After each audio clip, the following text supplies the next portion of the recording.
very fortunate to have here with me today Matt Shalhoub, director and founder of Under the Hammer, one of Sydney's original and best auction bidding services. In his lifetime, Matt has held over 10,000 auctions. In fact, he's lost count.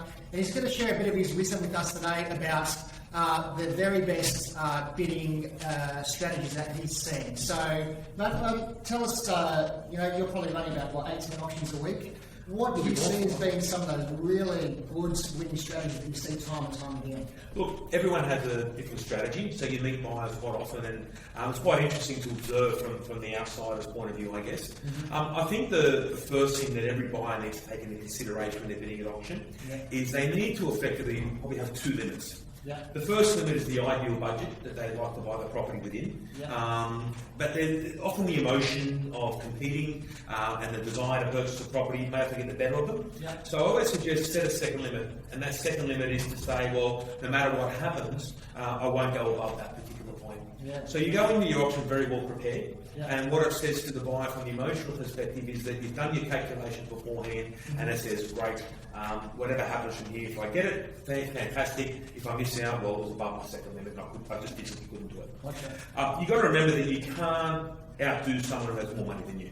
So there's no strategy around that. Yeah. However, when it comes to the actual auction floor itself, I've always had a personal belief, and whenever I bid on property on behalf of other people myself, I've always had the belief that a confident start is the best way to go. Gotcha. What it does is it sends a message to the competition that are there that says that you're here to buy it. Yeah. Often a stronger start may eliminate some bidders who are hoping to achieve it at a lower level. Right. And as a buyer, what your ultimate aim would be to do is to limit the competition as much as you can.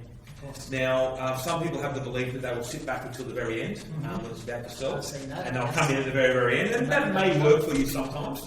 But you've got to remember that the person who's been bidding all the way through, at that particular point now, is so emotionally connected to that purchase that they're not going to let it get away from them often for one bid or... So psychologically in a good position from the very beginning. I think set the tone nice and confidently, nice and strong. Allow yourself a buffer within your budget, but I definitely think that you've got to make yourself known at the auction to the other buyers. That is. Yep, gotcha. And just getting back to this preparation piece, I mean, how important do you think that game day prep is? Look, I think the lead up to auction is very important for buyers. Now, someone like yourself as a buyer's agent will take a lot of the legwork out of that for your clients. Yes. But generally speaking, I think that you need to liaise with the selling agent quite effectively to let them know that you're interested. If they know you're interested, they will not discount you from negotiating through something happened prior to auction. And as you know, in certain pockets, it's quite common for properties to sell prior to auction. So if they don't know you're there, they're not going to include you. Yeah, and then have a game plan and have a fallback strategy, and that comes back to the pricing point. When it comes down to the final decision-making process, I use this dialogue in my auctions regularly, and that is that when it gets to the tail end, often is the case that it's more of a psychological barrier than a financial one. Right. So when you think about it, if you're spending $2 or $3 or $1 million even, and you've been bidding continuously, say 10, 20 times, at that level, I often believe that the $5,000 or $10,000 extra, it's not an affordability issue. It's just the fact that you had to bid again. So what I suggest to buyers is make a decision as to how important that purchase is to you. And if it's your dream home or your dream property, and you see yourself and your family living there for the next 10 years or more, factor in that extra little bit of money as to what it really needs in the big picture.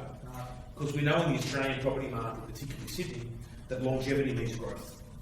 And I'm sure you've probably been, conducted auctions for people who you hosted the auction for them 10 years ago and come back and see that the place has probably doubled or even more. And Absolutely. And properties like any other transaction, it's very much a supply and demand issue. Yeah. And when you see other competition on the property, do not try and second guess what you deem to be the value. Yeah. I always suggest to buyers work within your affordability, and if you can afford that range and it's above what you might consider to be market value, and it's something you want, well, we know that the value will always catch the purchase. If someone else wants it at the same level, well, that's the new market value. Yeah. So don't be too prefixated on trying to work out what you think it's worth, because you'll be one of those people that I see week and week again who actually never purchase. I see. Awesome. I think thank you for your wisdom. It's so great to hear it direct from the source. Really appreciate that. I'm sure the viewers out there will as well. Thanks for coming out, mate.